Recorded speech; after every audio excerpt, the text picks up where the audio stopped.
Nossos políticos estão a dever, como muitos que somente vivem de promessas e, assim que eleitos, se desgarram completamente do eleitor, apenas retornando no período de propaganda eleitoral. A renovação é essencial e o fim do profissionalismo político mais ainda. Que a justiça saiba definir seu papel sem brigas ou disputas intestinas, a prevalecer a sabedoria e experiência como pressupostos do bom direito. A evidência conferida ao Poder Judiciário não reflete uma intervenção, mas sugere que o Legislativo e o Executivo se apequenaram diante da corrupção e malversação do dinheiro público, não sabendo zelar e exercer seus respectivos papéis. Os próximos meses serão definitivamente relevantes e essenciais para a reconstrução da democracia e do pleno Estado de Direito.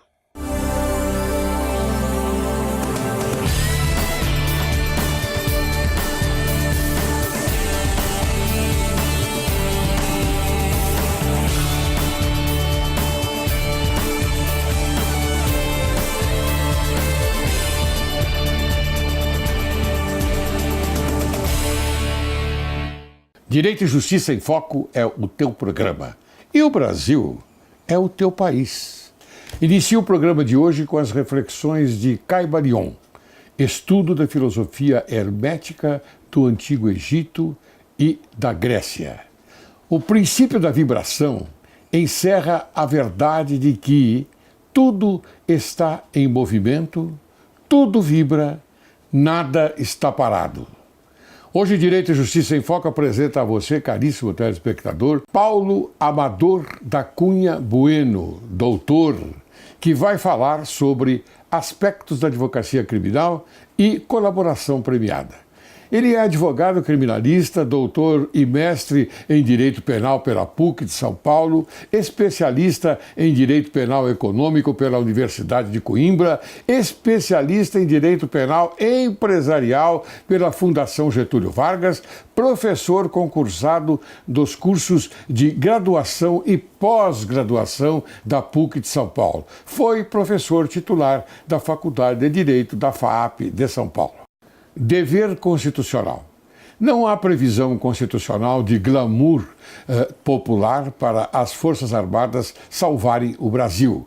As Forças Armadas devem cumprir o seu dever de ofício, mesmo que ninguém peça. Foram instituídas para isso.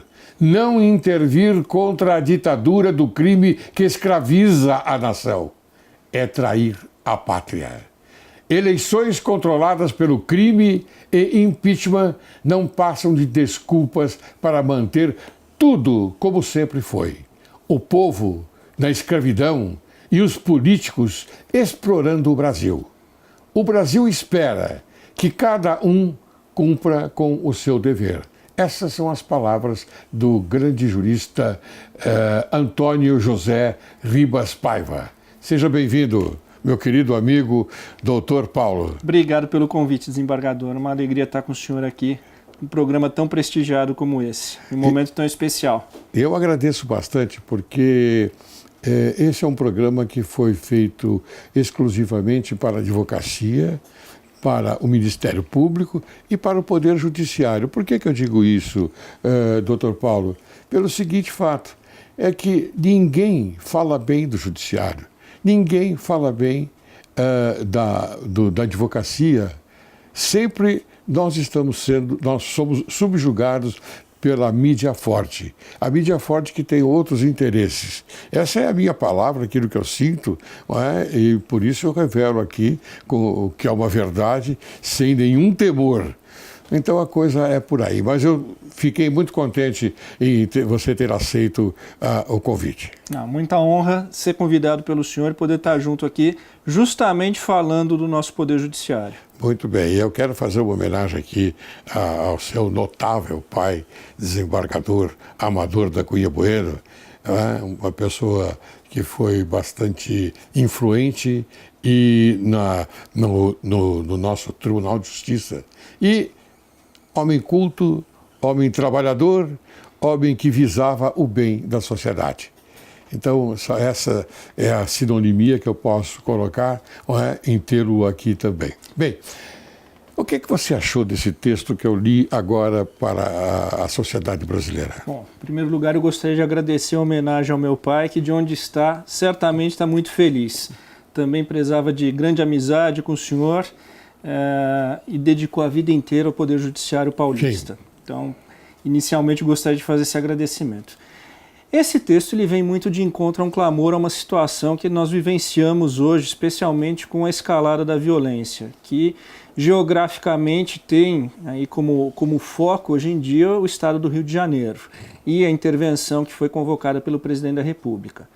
De fato, o que nós assistimos hoje, esse clamor em relação às Forças Armadas e uma expectativa muito grande em relação a uma tomada de posição, se não provocada pelo governo, até espontânea dos líderes das Forças Armadas. Isso é um cenário um pouco histórico na República Brasileira.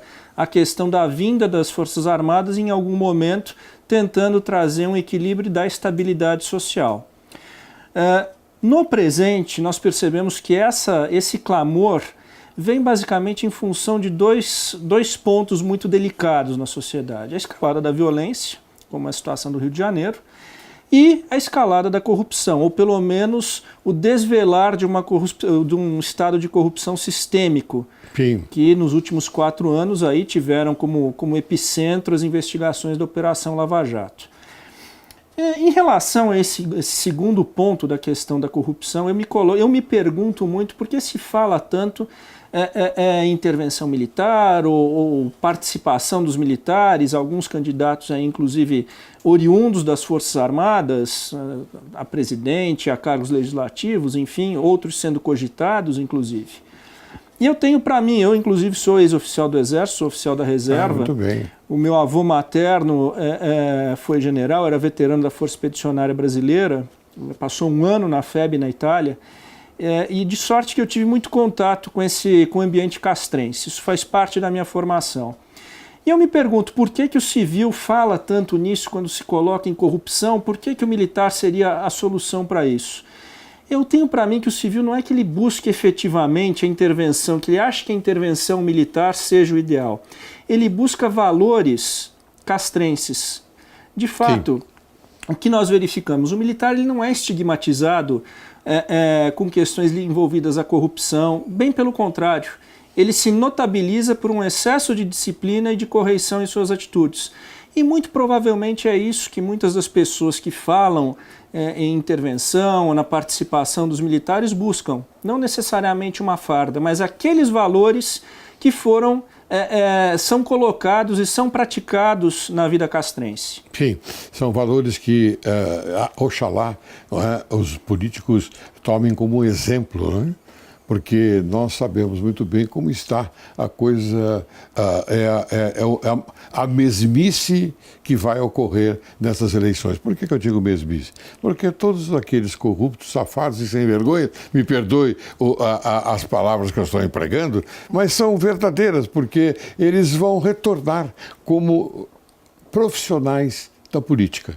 Profissionais da política, e não se servindo do Estado e não servindo ao Estado. Não servindo ao Estado, exatamente, você completou bem o meu raciocínio. Tá ótimo, muito bem, gostei da sua observação, parabéns. Obrigado. Agora eu pergunto a você o seguinte, como anda a nossa querida advocacia criminal? Eu digo querida porque eu militei nela também, fui advogado criminalista, com muita honra. Aí depois também na minha passagem pelo Tribunal de Justiça eu atuei nas câmaras criminais. Então eu pergunto, como é que anda? Olha, a advocacia criminal acho que ela passa por um momento muito peculiar na sua história. Né? A evolução no Brasil, nós tínhamos uma advocacia criminal que se notabilizava por casos rumorosos ligados ao Tribunal do Júri. Tivemos aí grandes oradores e que até hoje são referência às gerações presentes. Mencionamos há pouco ainda Raimundo Pascoal, enfim, professor Paulo Zé da Costa e tantos outros tribunos, Valdir Troncoso Pérez, e que se notabilizaram numa dinâmica completamente diferente. Excelentes exemplos da advocacia. Excelentes exemplos, excelentes tribunos, e que se notabilizaram por um perfil de causas que hoje remetem a um certo romantismo. A advocacia criminal ela se transformou muito. Quer dizer, hoje os casos que nós temos envolvendo repercussão já não envolvem mais questões de sangue praticamente, são questões de lavagem de dinheiro, evasão de divisa, corrupção, enfim, aquela macrocriminalidade que acaba reverberando indiretamente em toda a sociedade, não apenas por um sentimento de reprovação, mas pelas consequências que a prática desses crimes, ainda que de forma invisível, não perceptível, repercutem em toda a sociedade. Muito bem. Nesse cenário atual, evidentemente, nós temos sentido aqui uma série de transformações legislativas dentro do processo penal, principalmente. A introdução de novos meios de investigação, fortalecimento do Ministério Público, enfim, a padronização do modelo investigativo de operações policiais. Enfim, todo esse processo penal está passando por um processo de transformação muito sensível. E já vem há tempos, eu diria assim, este modelo começa a ser praticado no começo dos anos 2000, com as investigações da máfia dos fiscais, com a Operação Banestado em Curitiba, e vem por uma curva de aprendizado bastante expressiva ao longo dessas quase 2 décadas. Acredito que hoje nós estamos muito próximos de um modelo que vai se consolidar e que vem aqui principalmente hoje sedimentado nas chamadas colaborações premiadas. Que nós vamos falar daqui a pouquinho. Mas antes, Paulo, eu queria mostrar aqui ao telespectador uma obra, sua obra. Você é autor desta obra, Direito Penal da Parte Geral do Código Penal. Sim. Eu acho essencial a parte geral do Código Penal, porque aqui está a verdadeira interpretação para as demais, a seguir da parte especial dos crimes, etc. Então eu quero mostrar aqui ao telespectador uma coleção de sucessos que você não pode deixar de ler. E você pode falar alguma coisa dele? Sim, eu sempre tive uma predileção pelo estudo da parte geral do Código. Eu gosto de dizer que representa talvez 70% do que efetivamente um penalista deva conhecer. Deve se dedicar profundamente à parte geral, porque é o arcabouço de toda a ciência e construída em cima do pensamento sem dúvida, dos maiores penalistas que o Brasil já teve. Muito bem. Você aqui fala sobre a comunicabilidade de circunstâncias, que se refere ao artigo 30 do Código Penal. Você acha ela importantíssima? Sim. Ela é extremamente importante, a comunicabilidade de circunstâncias. Uhum. Elas se comunicam quando fazem parte, são elementos do tipo penal. Então, é o que permite um indivíduo, um agente público que responde pelo crime de corrupção, quando auxiliado por um terceiro, que esse terceiro também responda pelo mesmo crime. Eu vou aproveitar e continuar em perguntas sobre esse particular, porque quando eu assisto televisão e vejo a mídia forte falar certas coisas a respeito de um fundamento de um crime, de um delito, de uma infração penal, eu fico bastante preocupado, porque eles não levam à sociedade o verdadeiro fundamento daquela intenção. Não é? Intenção, por enquanto, é uma intenção, porque ela vai se transformar num processo penal. Haverá um inquérito e depois transforma-se em um processo penal. Mas a intenção já é proferida largamente como uma decisão, não é? Ainda por instituições jornalísticas. Então, eu fico bastante preocupado sobre isso. O julgamento midiático, né? Sim. Quer dizer, passa-se o tempo e depois sabe-se lá por que razões que, evidentemente, a mídia não tem condições de colocar uma cópia do processo nos seus detalhes a descoberto para os seus espectadores. e no futuro você se depara com uma decisão numa direção completamente contrária àquela que preliminarmente foi indicada na grande mídia, e aí ficam indagações que o público não é obrigado a entender e compreender por quê. É uma interpretação oblíqua dos fundamentos da lei, na minha visão. Uma interpretação oblíqua dos fundamentos daquele ato infracional. Bem, você também escreveu um outro livro importante, olha aí, do parcelamento do solo urbano, crimes na lei. Olha aqui, quero mostrar também a você. Publicada há mais de 25 anos, Lei do Parcelamento do Solo Urbano elevou à condição de ilícitos penais determinadas condutas perpetradas na dinâmica da implantação de loteamentos e desmembramentos. É importante esse livro. Esse livro, na verdade, ele veio a partir de um estudo do direito penal italiano que previa os chamados crimes de urbanística, né? Os crimes urbanísticos. É uma expressão que nós não usamos aqui no Brasil, a despeito de encontrarmos ao menos uma lei tratando de crimes ligados diretamente ao ordenamento urbano, que são os crimes da lei do parcelamento do solo. A antiga lei Lehmann, né? Muito bem. Bem, vamos então conversar mais um pouco sobre a advocacia criminal, já conversamos. Então agora vou entrar numa seara que a sociedade gosta muito. Ela aprecia de uma forma tão eloquente, que às vezes a gente põe a mão na cabeça e diz, por que isso? Colaboração premiada, porque todos falam em delação premiada. Quer dizer, na minha visão, é alcaguetagem premiada.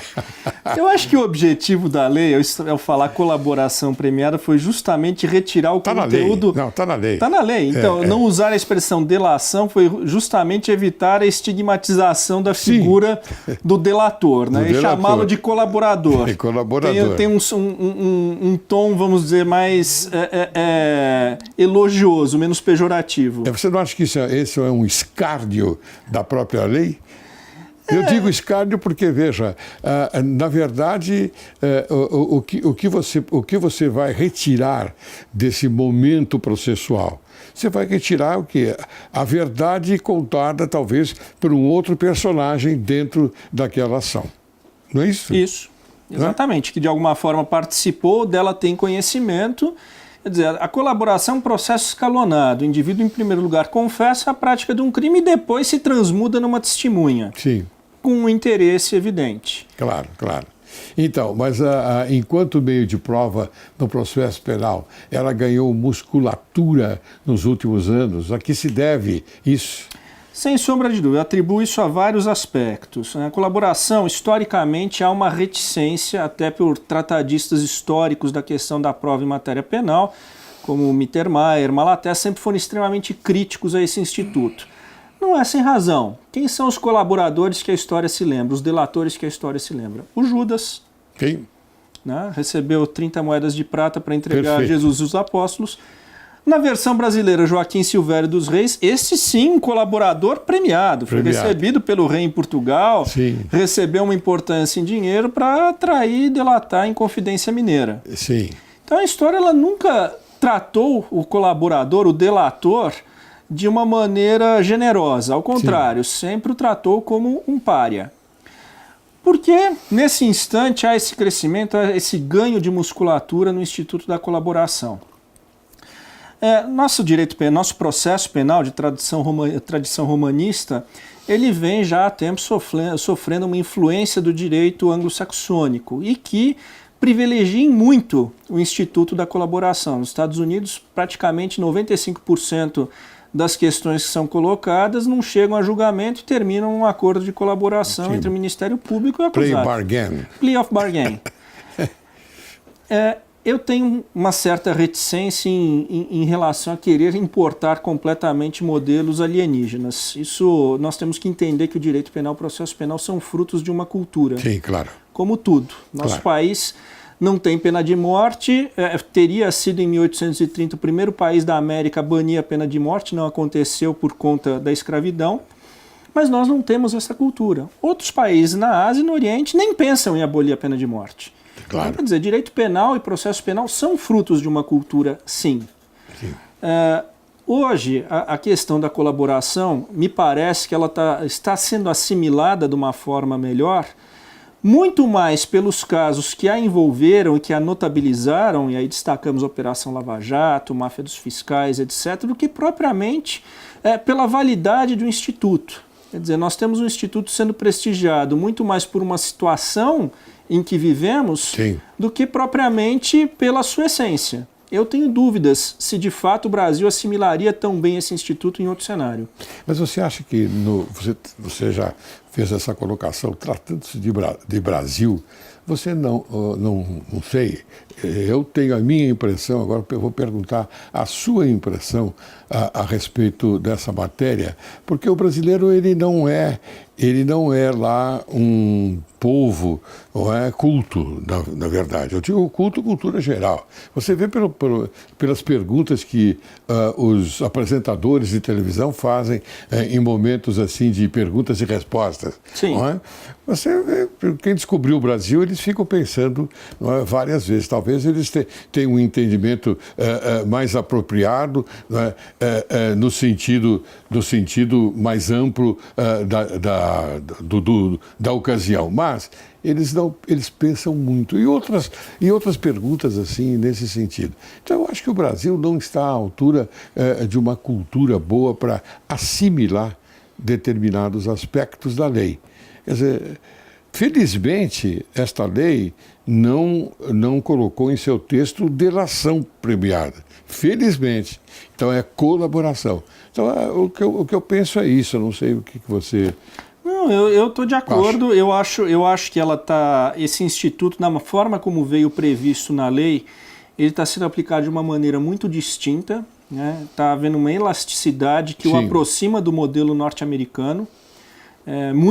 Vem sendo praticada na Lava Jato, em outras operações, com uma elasticidade muito maior do que propriamente a lei previu. Agora houve uma novidade, o delegado de polícia também pode propor a colaboração premiada desde que o Ministério Público aceite, é isso? Isso foi uma briga, porque o texto original da Lei 12.850 de 2013, que previu, que elaborou aí a colaboração premiada, já previa a possibilidade de ser feito com a polícia ou com o Ministério Público. Imediatamente, a Procuradoria-Geral da República ingressou com uma ação no Supremo Tribunal Federal, contestando a legitimidade da polícia. E recentemente, coisa de poucas semanas atrás, foi julgado e o plenário do Supremo reconheceu que a polícia teria legitimidade sim para firmar estes acordos. Acaba se criando uma situação um pouco delicada, por quê?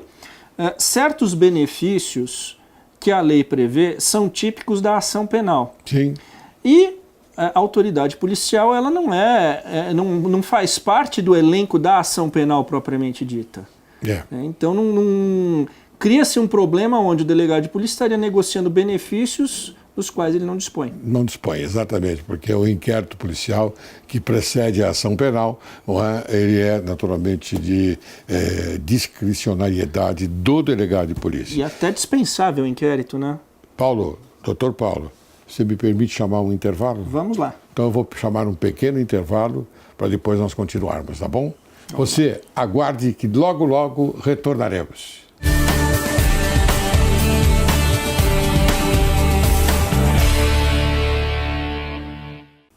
Olá! Hoje darei algumas dicas de coaching parental utilizando reforços positivos. Você verá a diferença. Reforçar positivamente um comportamento desejável é a chave mestra. O elogio potencializa na criança que o bom comportamento é melhor do que o oposto. O resultado irá refletir na família como um todo. Não ofereça recompensas materiais. O bom comportamento não deve ser comprado e sim espontâneo. Quando se fala em reforço positivo, estamos falando de reforço emocional ligado a sentimento de satisfação pessoal, de reconhecimento do esforço da criança para que ela se torne cada dia melhor, que possa entender que vale a pena mudar o comportamento. Um coach pode orientar qual o momento adequado para os pais usarem frases como: "Filha, que bom que você guardou tudo. Você está muito organizada, parabéns pelo seu esforço. Filho, estou muito feliz por você ter guardado seus brinquedos. Você está sendo responsável com suas coisas e isso é muito bom." A criança percebe que aquilo a valoriza como pessoa. Ouvir frases como: "Se você arrumar o seu quarto, vou te dar um biscoito", não valoriza a responsabilidade ou o senso de organização. Os melhores reforços positivos são os que reconhecem emocionalmente os esforços da criança. Obrigada e até o próximo programa.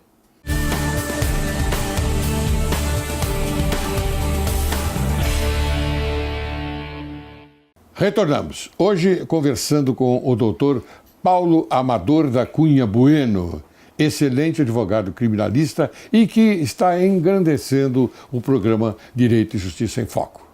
Os esforços empreendidos de modo gradual produzem resultados mais duradouros. Haja com prudência e não se jogue de cabeça em nenhuma situação talvez escusa. Bem, meu querido Paulo, eu vou completar uma pergunta aqui que ficou um pouquinho no ar, mas eu gostaria que a gente retomasse quanto às críticas e riscos da colaboração premiada e como meio de prova, e em seguida como evitarem esses riscos. Pois é, colaboração premiada, as críticas que historicamente a doutrina fez, Mittermeier, Malatesta, etc., elas permanecem até hoje. O grande receio é você pegar um indivíduo que praticou o delito, participou do delito, sim, e por ele deveria responder, e, mediante a promessa de uma recompensa, fazer com que ele produza, se torne um meio de prova em relação a outros fatos e a outras pessoas. Quer dizer, se torna uma testemunha, aspas, interessada, né? Sinaliza-se com uma vantagem e torna-se um risco muito grande efetivamente do colaborador estar mentindo, vir a mentir para obter o benefício.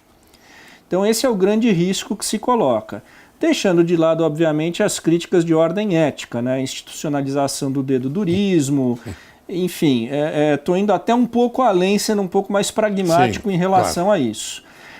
E nós nos deparamos até com a potencialidade de situações ainda mais delicadas. Numa das operações, das primeiras operações aqui em São Paulo que se utilizou o Instituto da Colaboração Premiada, um dos colaboradores entregou alguns dos envolvidos, algumas empresas envolvidas num esquema de corrupção que envolvia a prefeitura, e não mencionou outras. E depois, já na condição de colaborador, ia a cada uma dessas empresas e até aos seus colegas que haviam praticado os ilícitos junto com ele, começou a extorquí-los. Ou seja, a condição de colaborador ele transformou num produto financeiro. Sim.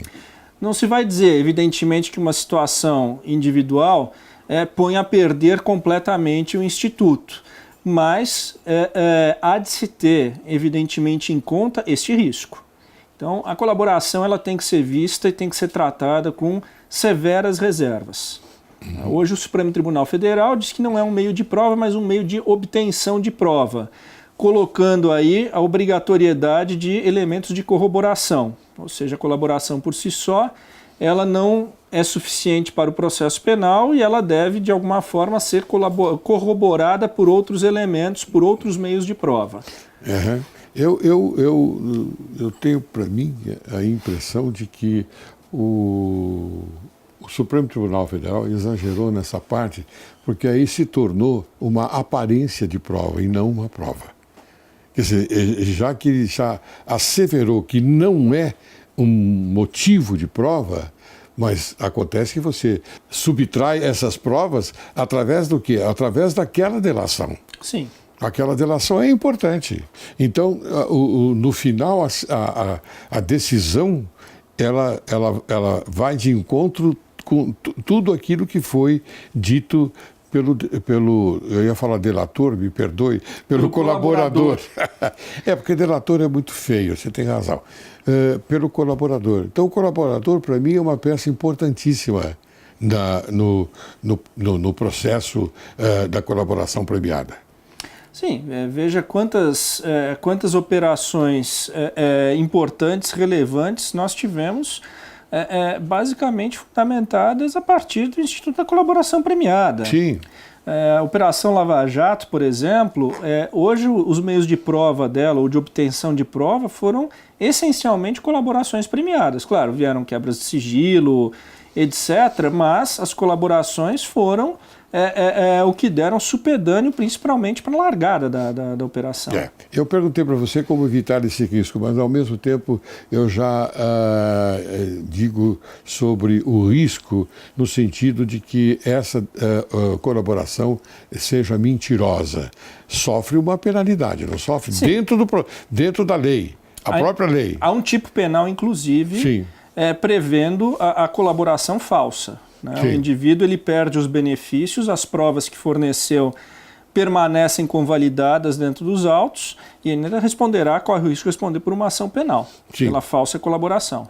Sim, eu vou fazer uma pergunta para você, que é aquela que às vezes eu ouço pela sociedade, não é? De repente a gente ouve alguma coisa desse sentido. Bem, e como, e por que os autores dos crimes projetados pela Lava Jato, de repente eles ostentam uma situação de cumprimento de pena em residências maravilhosas, em residências onde você vê o exagero, não é, do conforto. Pois é, aí cai um pouco no que nós falamos no primeiro bloco em um dado momento.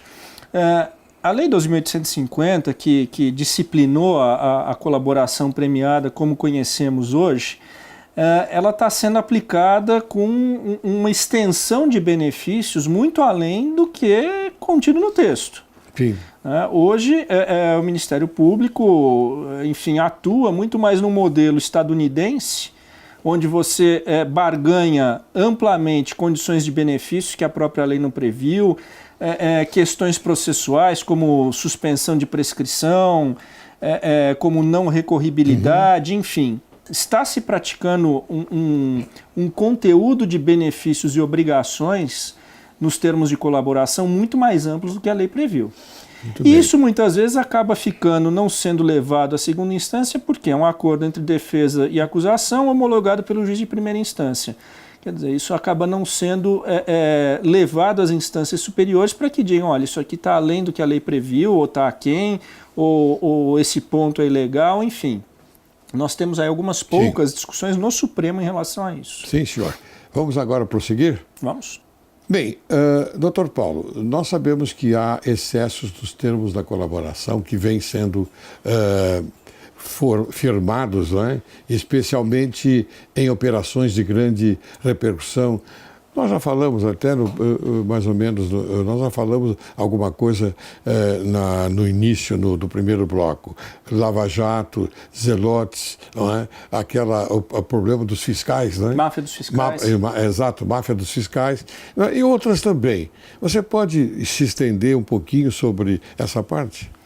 Pois é, a questão dos benefícios, como eu havia colocado, estão se negociando benefícios além daqueles que o texto legal estabeleceu. Em que situações principalmente?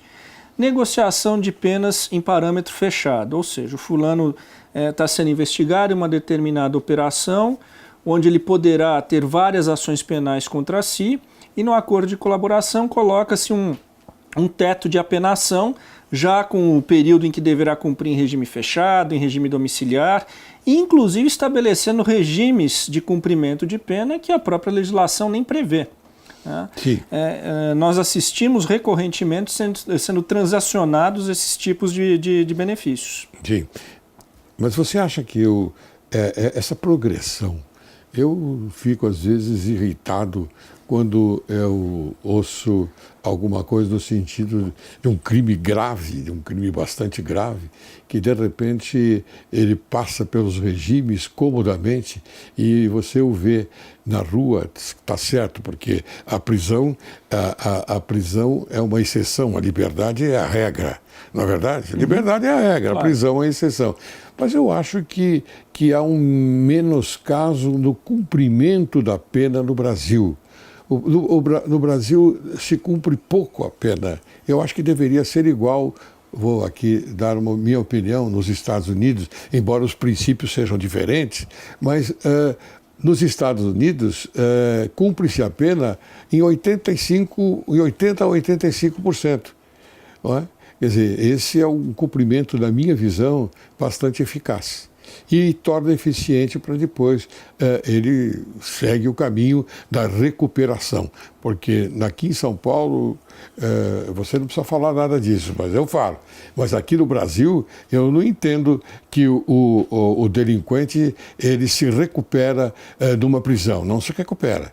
Porque lá ele vai ter um pouquinho mais de ascendência ao crime, não é? Vai passar para a graduação, não é? Pós-graduação, mestrado, doutorado e alguns até com livre docência. Com livre docência. Isso porque não existe recuperação. Da minha visão, não existe. Mas fazendo essa comparação da progressão aqui dos Estados Unidos, qual seria a adequação para que a gente pudesse tirar uma conclusão? Olha, eu sempre que eu me deparo com essa questão sobre o sistema sobre cumprimento de pena, eu chego a uma conclusão. Nosso sistema penitenciário ele é sabotado. Eu acho que a maior crítica que eu faço, na verdade, não é a previsão do sistema progressivo, as frações de pena que até têm se modificado, mas a verdade é que nós nunca assistimos a esse sistema progressivo ser efetivamente cumprido. Nós temos uma lei, teoricamente, com uma proposta de ressocialização razoável, que está fundada em princípios abraçados em muitos países. Sim. Mas a verdade é que nós nunca tivemos esse sistema de fato implementado. Hoje o que nós assistimos é o quê? São os juízes das varas de execução tentando, equilibrando pratos para não haver riscos de superpopulação carcerária, contando com o indulto presidencial no final do ano para oxigenar um pouco o número de vagas. E a verdade é essa, nós lidamos com uma falta de infraestrutura. Esse, para mim, é o grande tópico que nem me permite ir adiante no sentido de dizer, olha, o sistema progressivo funciona ou não funciona. Ele nunca funcionou, nunca foi aplicado. Eu estou satisfeito com a sua resposta e ela é verdadeira, parabéns. É isto mesmo, caro telespectador. A infraestrutura está a merecer uma visão melhor. Quer dizer, portanto, autoridades constituídas, por favor, tomem nota disto e procurem pensar bastante nesse aspecto, porque a sociedade não merece ser tratada da maneira que está sendo tratada. Eu acho que é por aí mesmo, viu? Agora, eu vou continuar perguntando a você qual seria o nível de segurança jurídica que uma ação penal suportada por colaborações premiadas traz. Suportada só pela colaboração, a meu sentir nenhum, justamente por aqueles riscos que nós falamos da figura do colaborador. Ele é um elemento que tem interesse no deslinde da questão e, inclusive, em ver confirmadas as suas acusações em uma sentença para que ele possa ser beneficiado com os benefícios maiores que a lei preveja. A verdade é o seguinte, se não houver, e eu acho que o Supremo Tribunal Federal recentemente ele tem sido bastante incisivo na exigência de outros mecanismos de comprovação do conteúdo das delações. Muito bem. Agora, você acha... bom, primeiro eu gosto de dar a minha opinião, porque eu não quero que você fique mal aqui no programa Direito e Justiça em Foco, porque eu até tenho que agradecer a sua presença aqui, porque você, meu caro Paulo, doutor Paulo, é muito importante na advocacia criminal para a sociedade, mas é verdade, porque você é um homem culto, você é um homem inteligente, você tem uma eloquência intelectual maravilhosa, haja vista as suas obras e também a sua advocacia na prática. Então a gente é obrigado a reconhecer isso e passar para a sociedade. São essas coisas que eu quero mostrar. Quando, às vezes, a gente ouve que não há confiança num advogado, que não há confiança num membro do Ministério Público, que não há confiança num magistrado, não é assim tão alarmante. Não há porque vocês não têm conhecimento. Porque a mídia forte, lamentavelmente, ela não leva a vocês a qualidade de um profissional. Eu procuro fazer isso porque eu os conheço. E conheço muito bem, conheço cada um deles, porque senão eu não traria aqui no programa para mostrar para vocês. Então, hoje eu estou mostrando para vocês, caríssimos telespectadores, um profissional de qualidade, um exímio profissional. Então, isso é importante para você saber da confiabilidade que nós temos no nosso sistema jurídico. Não sei se eu falei aquilo que devia, se você quiser complementar. O desembargador, o senhor foi extremamente generoso, eu só posso agradecer. Não é, a gente conhece, a gente sabe quem é quem. A gente sabe quem é quem. Aí está, a nossa experiência e maturidade, ela nos revela, não é, em determinados aspectos, uma verdade que a gente não pode omitir. A gente tem que falar. E eu aproveito esse programa eu não tenho patrocinador, viu, Paulo? Não tenho. O único patrocinador que eu tenho é a verdade. Que é um excelente patrocínio, com certeza. Não é verdade? Lógico. Então aqui eu trago essa verdade e procuro alertar a sociedade brasileira porque há uma certa omissão.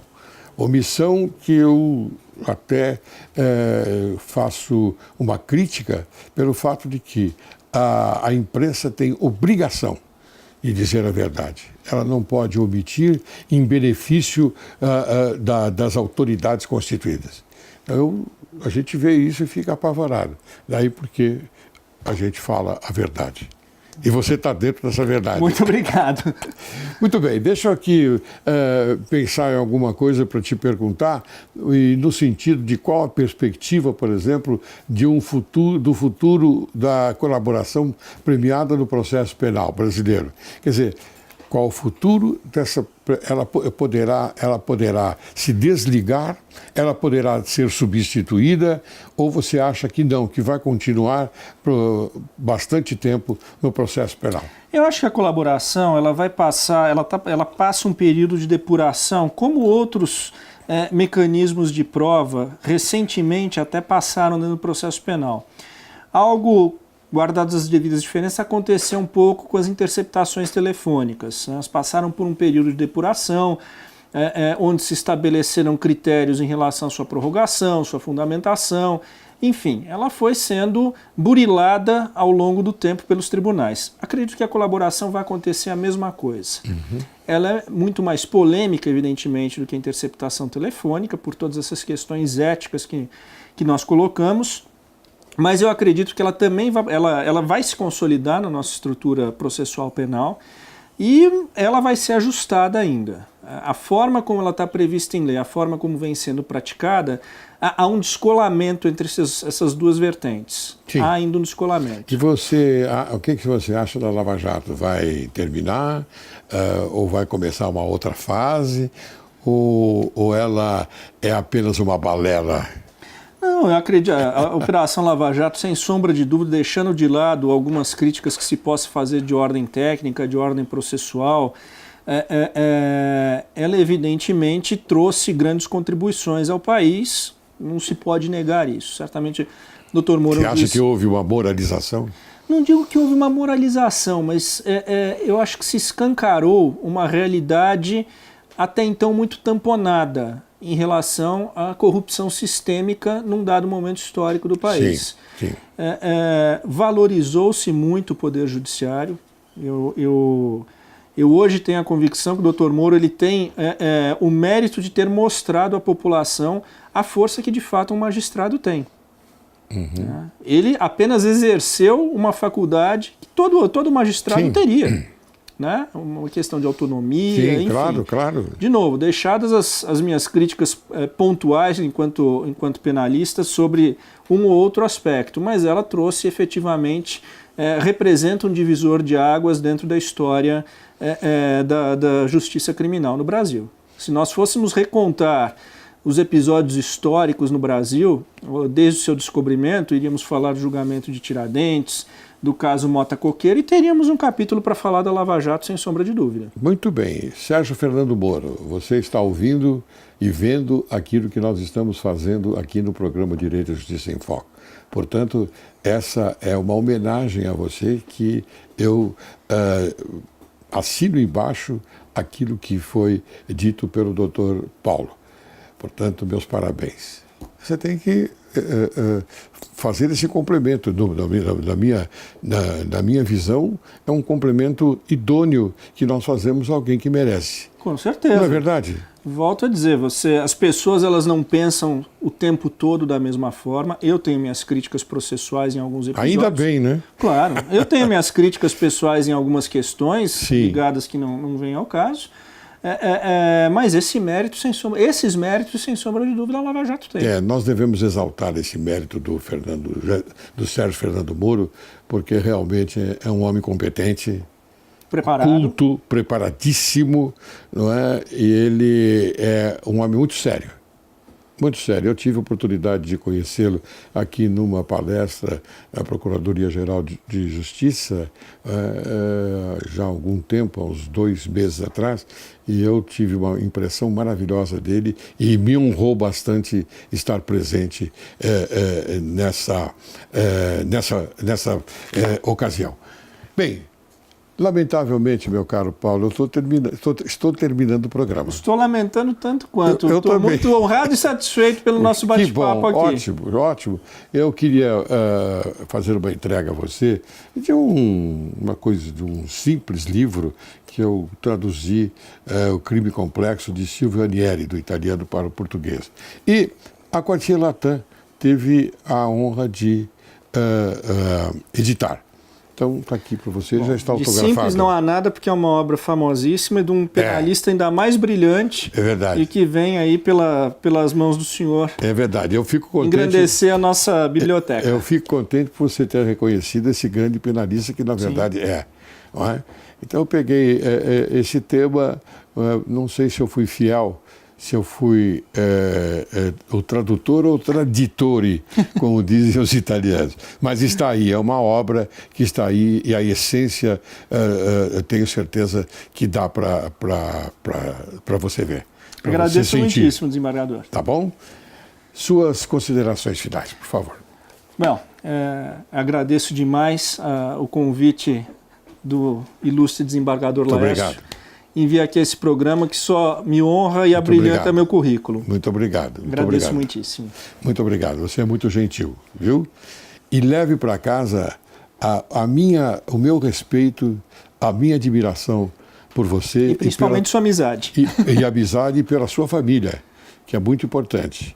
Porque eu não tenho medo e não tenho vergonha de dizer, eu adorava seu pai. Poxa, seu pai foi um dos homens que dignificou sobremaneira o Tribunal de Justiça do Estado de São Paulo. Muito obrigado, desembargador. Tá bom? E diuturnamente eu penso nele como referência. Ótimo, muito bem. Encerro o programa de hoje com reflexões de Caibalion, estudo da filosofia hermética do Antigo Egito e da Grécia. A mente pode ser transmutada de estado em estado, de grau em grau, de condição em condição, de polo em polo, de vibração em vibração. A verdadeira transmutação hermética é uma arte mental. Quero agradecer muito a presença do Dr. Paulo Amador da Cunha Bueno, que apresentou para o nosso conhecimento um assunto de enorme relevância, aspectos da advocacia criminal e colaboração premiada. Eu sempre digo, e repito nesse momento que para mim parece muito importante, a conversa de hoje eu gostaria que você a recebesse com força e energia de aproximar e a sociedade brasileira com o objetivo de alimentar e conservar sempre vivo no coração humano a magnanimidade, a independência, o patriotismo, a consciência pública, preservando os sentimentos de direito e de justiça. Muito obrigado, Dr. Paulo. Muito obrigado, desembargador.